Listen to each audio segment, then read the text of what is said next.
ఈ తులారాశి వారికి జూలై 1వ తారీఖు నుంచి 30వ తారీఖు వరకు ఎలా ఉందో ఒకసారి కవలేసి చూద్దామండి.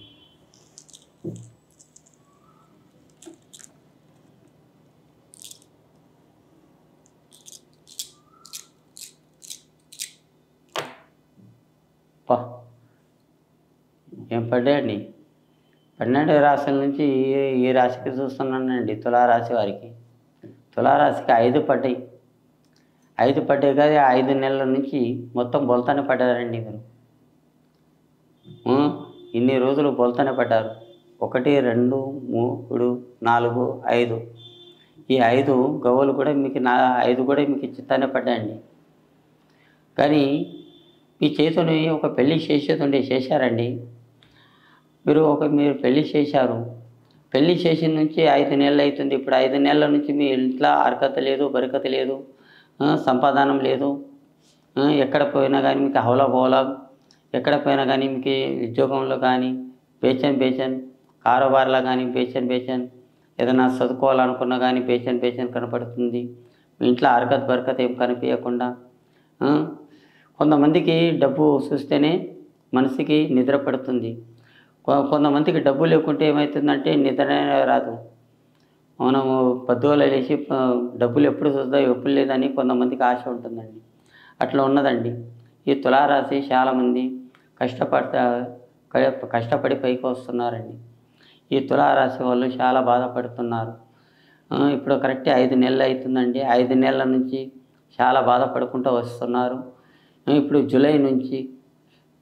జూలై నెల నుంచి ఈ 30వ తారీఖు వరకు చాలా ఆ భగవంతుని దయ వల్ల కలిసి వచ్చే యోగం ఉంది.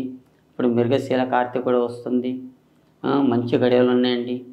ఆ భగవంతుని దయ వల్ల మృగశీల కార్తీక కూడా వెళ్ళిపోయిన తర్వాత కూడా మీకు అన్నీ మీ దోషాలు, మీ దళిద్రాలు ఏరొక్క పుణ్యం అంటారు. మృగశీల కార్తీక కూడా అంటారు. ఏరొక్క పుణ్యం కూడా మన తెలుగు సాంప్రదాయంలో అంటారండి. ఈ ఏరొక్క పుణ్యం వెళ్ళిపోతే మీ దళిద్రాలు అనేది మొత్తం దూరం అయిపోతుందండి. ఆ మరుగుపై కట్ట మీద పోయి ప్రజలు అందరూ కలిసి ఆ తల్లికి మీరు కాయను, చక్కెరను మీరు అందరూ వచ్చి మీరు కాయ చక్కెర ఇవ్వండి. మీ ఉన్న దళిద్రం తప్పకుండా వెళ్ళిపోతుందండి.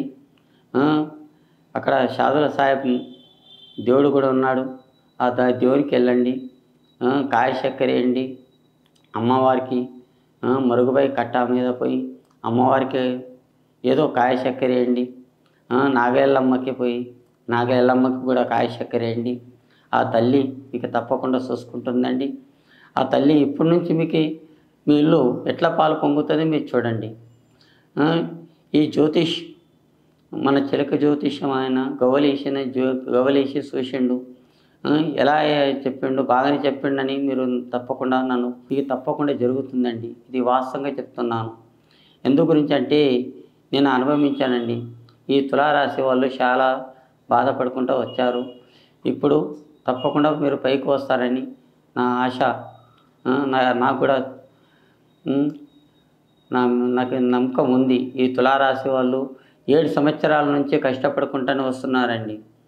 7 సంవత్సరాలు, 1 కాదు 2 కాదు, 7 సంవత్సరాల నుంచి చాలా కష్టాలు పడుకుంటూ వస్తున్నారు. ఇప్పుడు ఏదో భగవంతుడా ఇప్పుడన్నా ఆ దరిద్రాలు మొత్తం పోయినాయి, సాడసాతి దరిద్రం పోయిందని కొంతమంది ఫ్రీగా ఉండిపోయారు.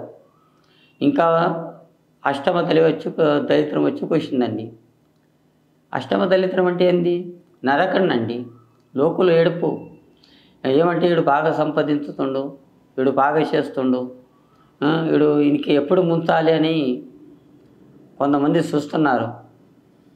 కొంతమంది ఇంక ముంచాలి, ఇంకా కాళ్ళ కింద తొక్కాలని చాలామంది చూస్తున్నారండి.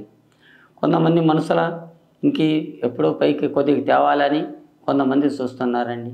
ఆ భగవంతుని దేవాల మీరు తప్పకుండా పైకి వస్తారండి, తప్పకుండా వస్తారు. ఇది మానవ చేసేది కాదు, దేవుని దయ వల్ల ఆ కొమరేలి మల్లన్న స్వామి పేరు మీద ఆ దేవునికి మీరు దండం పెట్టండి. ఆ సిరిసిల్ల మల్లికార్జున స్వామి పేరు మీద ఆ వేడుకొండ వెంకటేశ్వర స్వామికి తప్పకుండా మొక్కండి. ఆ నాగుల అమ్మ కూడా మొక్కండి. జై శ్రీరామ్.